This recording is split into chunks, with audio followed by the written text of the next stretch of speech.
Piracicaba apresenta um cenário cultural bastante forte, seja pela quantidade de arte produzida na cidade, pela quantidade de artistas que moram aqui ou que residem na região.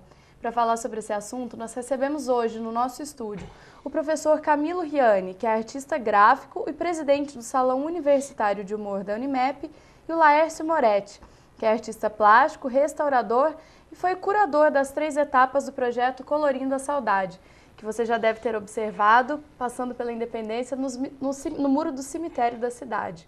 Então, primeiramente, eu gostaria de agradecer a presença de vocês aqui no nosso programa Triálogos e vou abrir um pouquinho do tema do programa de hoje, que é exatamente esse, a valorização da arte e dos artistas da cidade.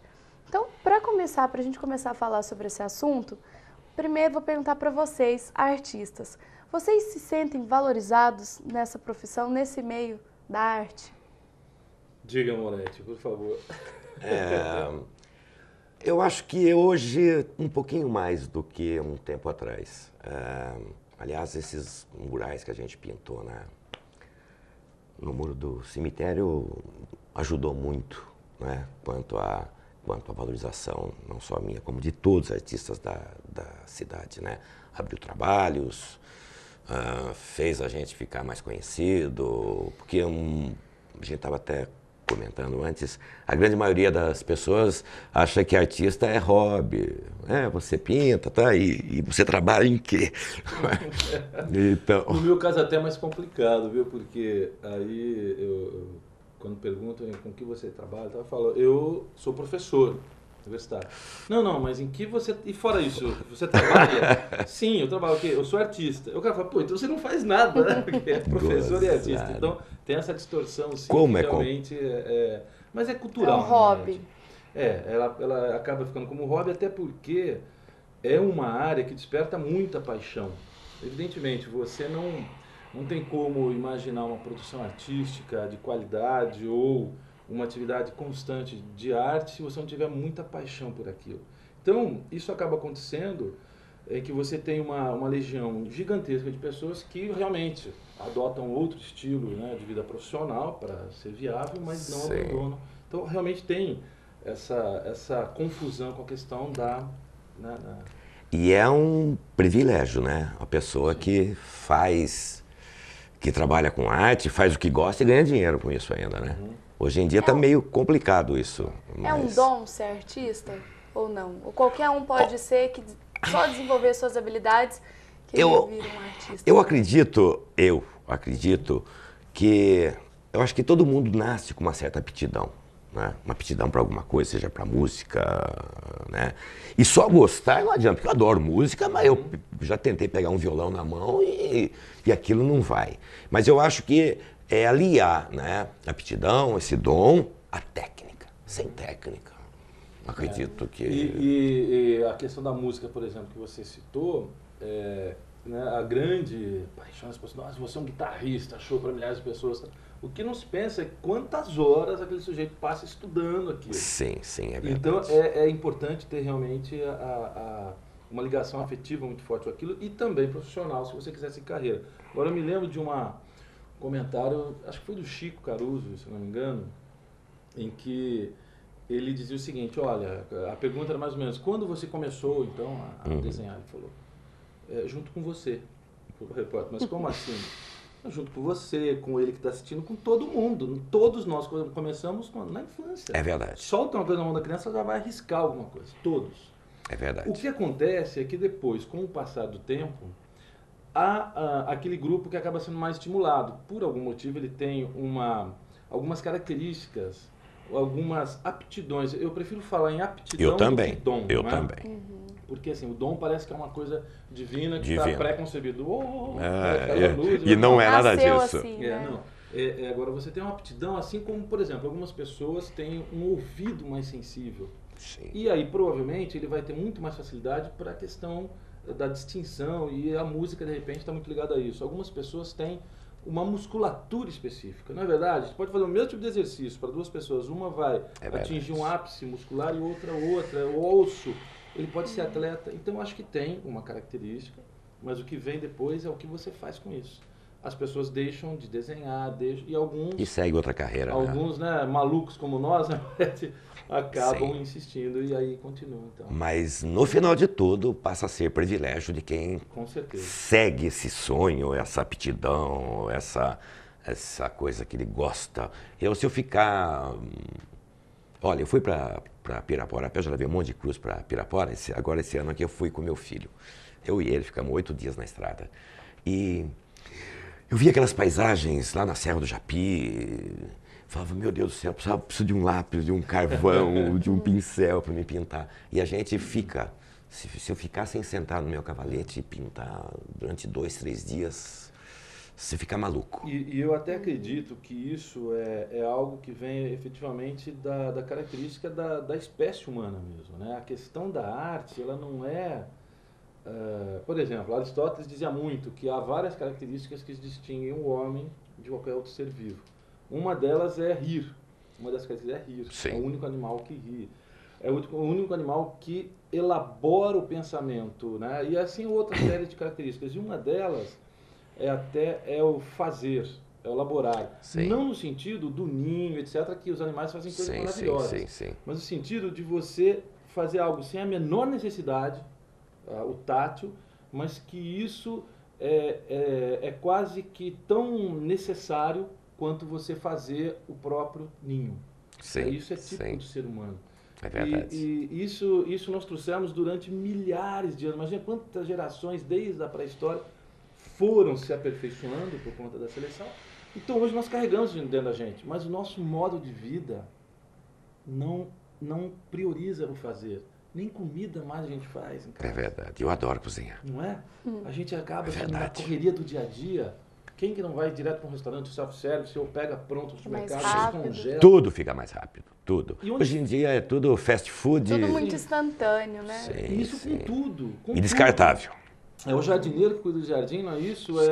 Até o carro, você já passa a ducha ali no... É. Coisas mínimas e o fazer, o laborar. Eu concordo muito com essa linha que defende essa teoria, que talvez esse deixar de fazer as coisas seja um dos motivos dessa sensação de vazio que está crescendo muito, né, na sociedade contemporânea. O sentido disso que a gente está o tempo todo trabalhando, fazendo coisas, entre aspas, são outros fazeres, mas aquele fazer de preparar a sua comida, a sua caça, Manusear a cuidar massa do mesmo, seu né? canto, isso daí desapareceu. Quer dizer, não é que desapareceu, isso está desaparecendo. Eu acho isso... Infelizmente. E eu acho que um dos nossos papéis é esse, né, Marete? De resgatar a valorização disso e convidar as pessoas cada vez mais. E a gente tem o privilégio de... As coisas que a gente faz, as pessoas gostam, né? Todo mundo gosta, não é? Não é nenhuma questão de ser bom, de ser ruim, Né? da gente fazer uma coisa bem feita ou não.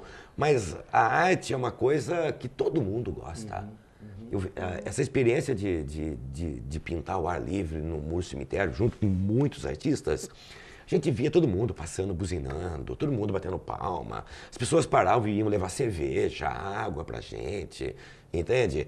Acontecia batidas de carro.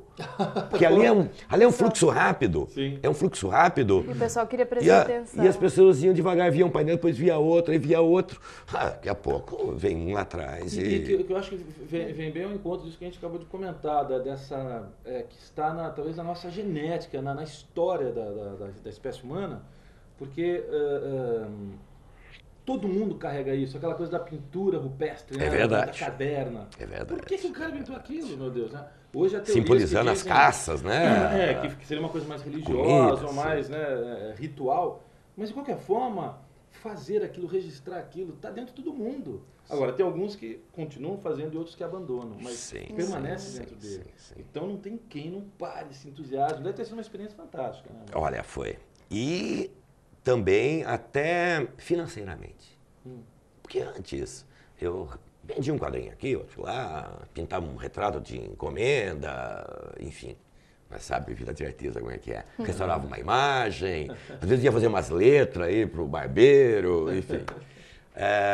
Mas depois disso, eu acho que despertou alguma coisa nos bacanas da cidade, ou na elite, não é? Mansões mansões que gastam fortunas em quadros, Numa maçaneta. numa maçaneta, numa torneira de ouro. Hoje, eu trabalho muito em mansões, aí, em casas enormes, pintando painéis. Em frente à piscina, não é? Na frente da piscina da churrasqueira, onde reúne os amigos Que ganham mais dele. força depois dessa experiência. Muito. Já é um exemplo, já é um exemplo. Muito. Não só para mim, mas para muitos artistas ali que pintaram ali, a gente está ganhando dinheiro com isso. Não é? Mas pegando um gancho nisso que você está falando também, essa questão de pintura do muro do cemitério foi até porque a gente pensa que a arte é uma coisa mais elitizada, e não é, né? Todas as pessoas, elas estão ali, elas têm esse contato com a arte no muro do cemitério. Ou vocês não acham que a arte tem essa concepção de ser uma coisa assim, mais de elite, mais de pessoas sim, com mais poder aquisitivo? Dentro das pinacotecas, dentro do... Bom, é simples. Eu já fui presidente do Salão de Belas Artes daqui um monte de ano. Esse ano eu estou fazendo parte de novo. Veja só, ali é uma... Eu não diria nem elite. É um bando de pessoas que gostam de arte ou que está ligada de alguma forma à arte, não é? Que vai ali. Mas são sempre as mesmas pessoas. Sempre as mesmas pessoas que vão. E ali tem cerveja, vinho, comes e bebes, e todo mundo circulando na rua. Ninguém tem coragem de entrar lá dentro para ver obra de arte, para comer e para beber. Não sabem que pode. Pensam que é um lugar fechado, restrito. Não é? Essa coisa de ir fazer agora, que a gente fez no muro do cemitério, abriu um pouco, tiramos de dentro das pinacotecas, de dentro, né, desses lugares fechados, dessas exposições, desses saraus, para fora. Essa questão da elitização, ela é também uma questão histórica, né? Nem sempre foi assim e talvez nem sempre será assim. Hoje é, principalmente no nosso... Vamos pegar o caso do Brasil, então, né? Porque se nós compararmos a realidade da inserção artística em vários países da própria cultura ocidental, há uma diferença muito grande de um para o outro. Então, imagina o Brasil. Evidentemente, o acesso às obras de arte estão, por vários motivos históricos, mais relacionados a lugares restritos, etc, etc. Isso, então, passa a se distanciar do dia a dia do cidadão. Mas houve momentos na história da humanidade em que isso fazia parte do dia a dia de qualquer cidadão, né? De várias formas artísticas. O próprio teatro era uma atividade absolutamente popular, acessível, aberta, e enfim, depois é que ganhou, por uma série de evoluções técnicas, a necessidade de um espaço mais fechado, e assim foi o processo. Mas eu acho que há um papel muito importante, Manete, que a gente comentou aqui, eu acho importante resgatar novamente, que nós temos, os artistas. Eu acho que há uma tendência a gente reclamar, porque o poder público não faz isso, porque a elite é ignorante no sentido de só... E de repente não vê que nós somos parte desse processo, o artista. Esse projeto que você desenvolveu com os colegas todos, ele alterou de alguma forma a relação da cidade com a arte, principalmente o muralismo, esse tipo de manifestação. Sem dúvida. E a gente às vezes não percebe a força que tem algumas ações que a gente traz. E principalmente porque ela foi coletiva. Eu acho que isso é mais rico. Né? Que me parece também, eu não moro em Piracicaba, mas eu tenho uma relação profissional, artística intensa com Piracicaba, com a universidade, com a Unimep. E sou apaixonado por essa riqueza cultural e artística que a cidade respira, transborda. É um diferencial na região, não tem como. É verdade. Não é? Você que já há muito tempo... Eu acho que vem desde, Almeida Júnior. Provavelmente. Se bem que se você pegar também outras linguagens artísticas, a musical, a manifestação popular... A viola tem é forte aqui. Forte. É uma raiz, né? O cururu, as festas religiosas, as artes plásticas e vai embora. E eu acho muito interessante que ela ultrapassa a questão temporal. Então, por exemplo, o Salão de Humor, o Salão Internacional de Humor, e o Salão Universitário de Humor. Sim. São eventos culturais que são reconhecidos no mundo inteiro. Você tem capitais riquíssimas que não têm um projeto artístico cultural com essa intensidade. Você tem o próprio Naif, né? A exposição, as grandes mostras. Lá no Sesc. Que são reconhecidas hoje. Você vê gente de São Paulo, de todas as grandes centros, comentando dessa inserção de Piracicaba. E muitas outras coisas. Muitas. A gente fica aqui, a gente vai. Né? Mas é um diferencial que ele não depende necessariamente dessa ou daquela gestão também. Isso me parece que é um patrimônio. Tem nada a ver com política. É um patrimônio da cidade. E ai do político entrar e achar que isso não tem o seu valor, porque tem. Então nós vamos para um rápido intervalo e já voltamos. Não saia daí.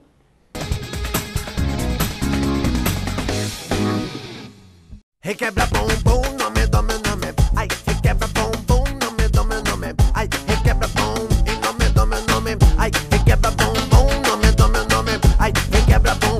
Dessa vez eu quero ver você mexer. Quero ver. Requebra bumbum, nome. Requebra bumbum, nome. Ai, requebra bum, nome. Ai, requebra bumbum, nome. Requebra bumbum.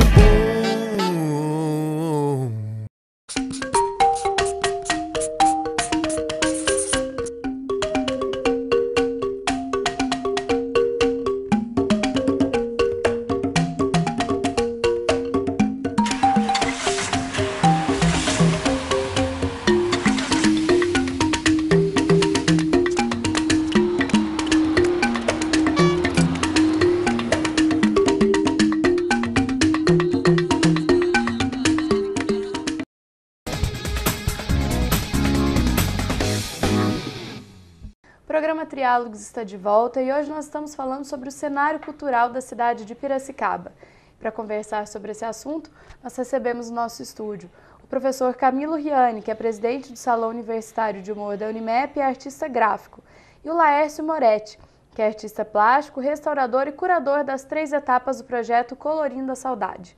Então, já que nós não comentamos, falamos bem por cima do projeto no primeiro bloco, Moretti, será que você podia explicar um pouquinho para a gente como surgiu essa ideia de se fazer uma pinacoteca a céu aberto, bem ali numa das principais avenidas da cidade de Piracicaba?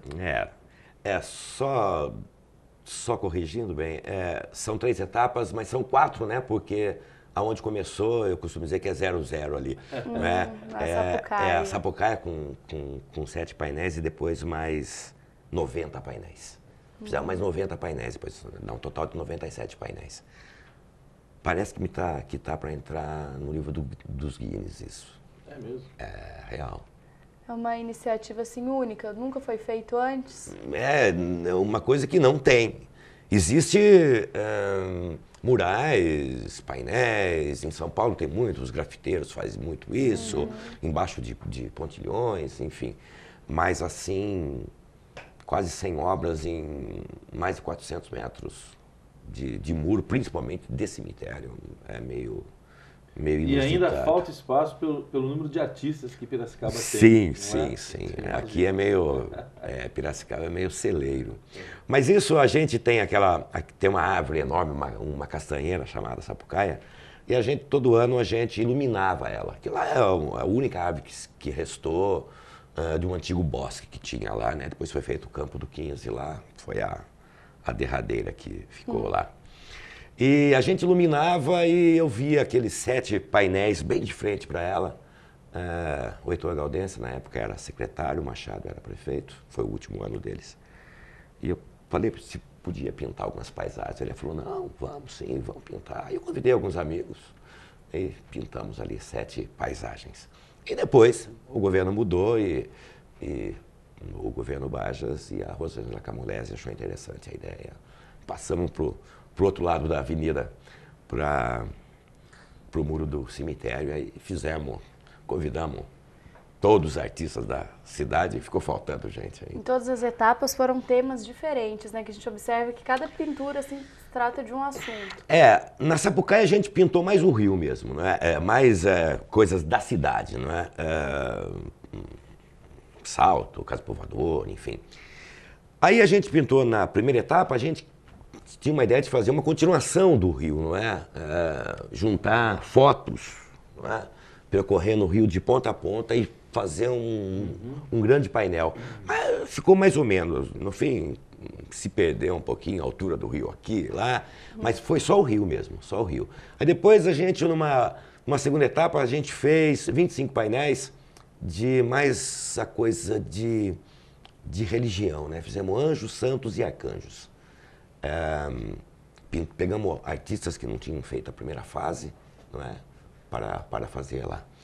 E na última etapa agora, né, foi 51 painéis, aí abrangendo tudo, né? O que quisesse pintar, isso é a alma de Piracicaba, não é? Então são hábitos, né? Os costumes, paisagens, enfim, o pipoqueiro na praça, a religião, né? Então muita gente... Uma coisa que me chama muita atenção, Moretti, porque as coisas às vezes nascem sem a gente se dar conta, né? Que elas estavam ali prontas para que acontecessem a gente...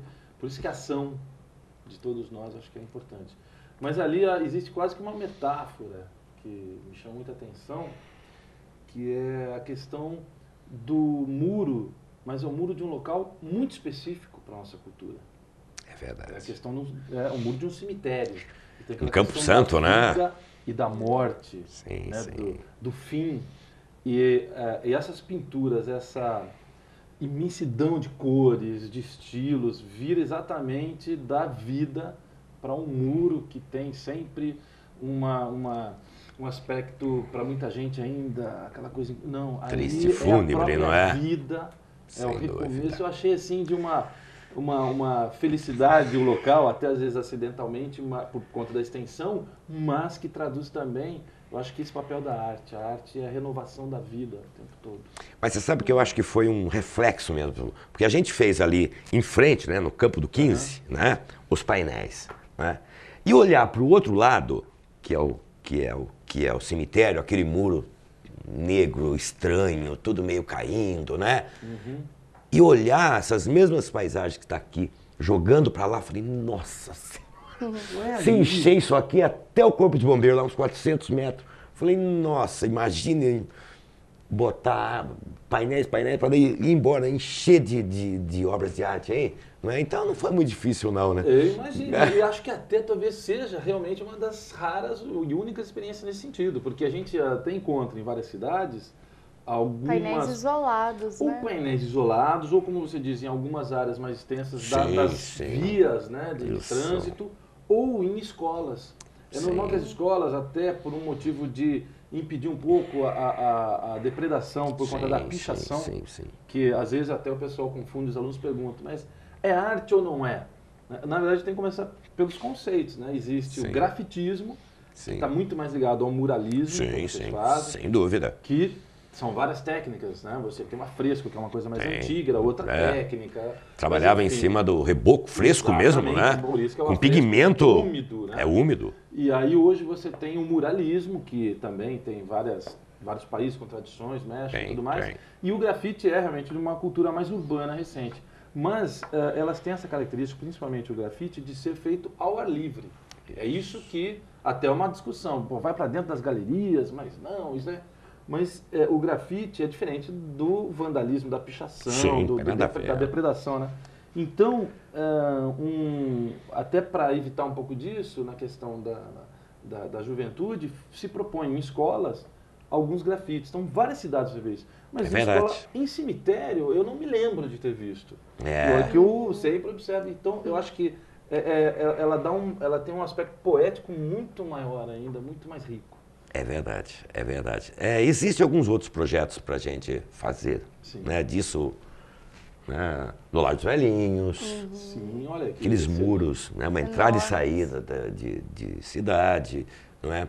E essa coisa do grafite, a gente pinta bem acadêmico, a gente tem algumas pinturas, né, que tem lá, bem acadêmico, que é coisa que só vê num salão de belas artes, né, que vem em museus, e a gente sair de lá de dentro e jogar num muro uma obra acadêmica mesmo, né?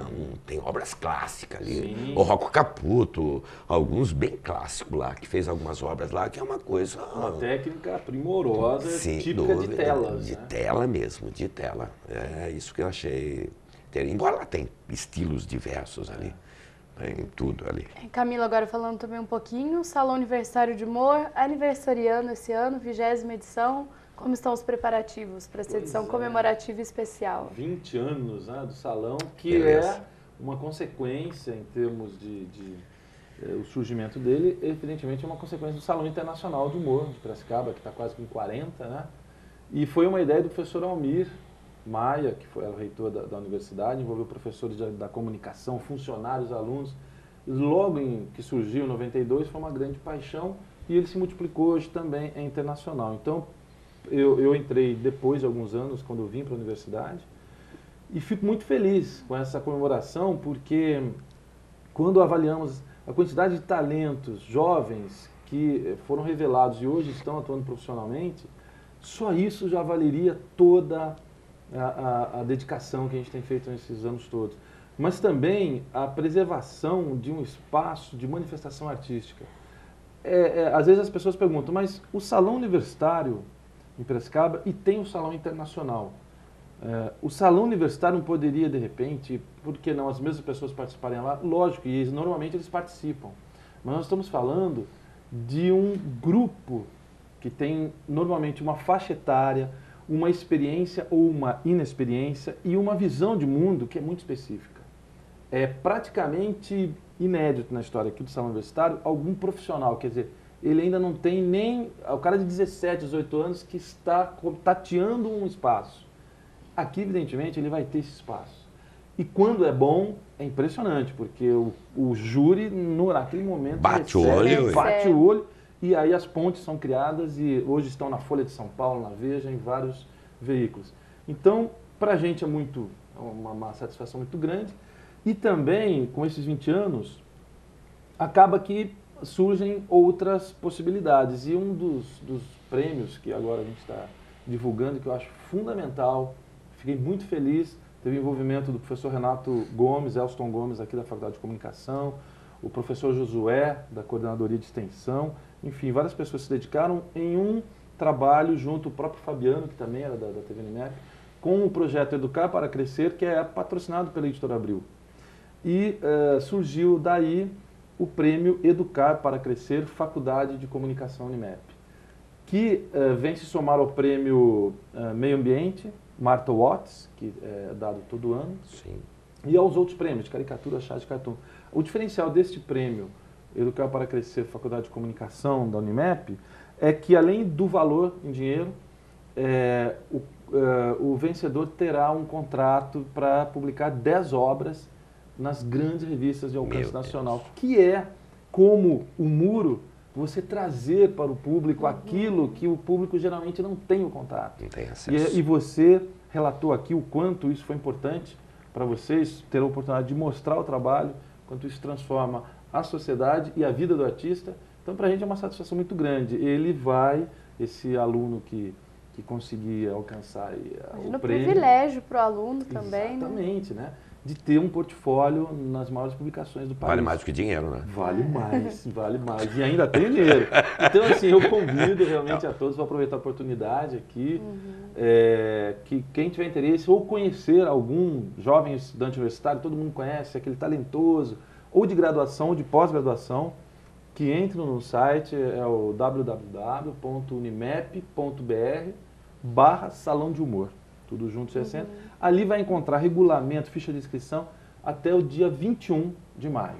Então estaremos aí recebendo os trabalhos dos alunos do mundo todo, né, e ver quem vai ser esse novo talento revelado aí. Esse novo artista que, quem sabe, poderá vir participar de um próximo programa aqui com a gente também, né?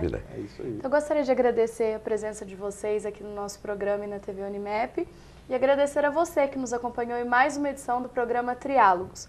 Para conhecer outros programas da grade da TV Unimep, é só acessar o nosso site, que é tvunimep.com.br.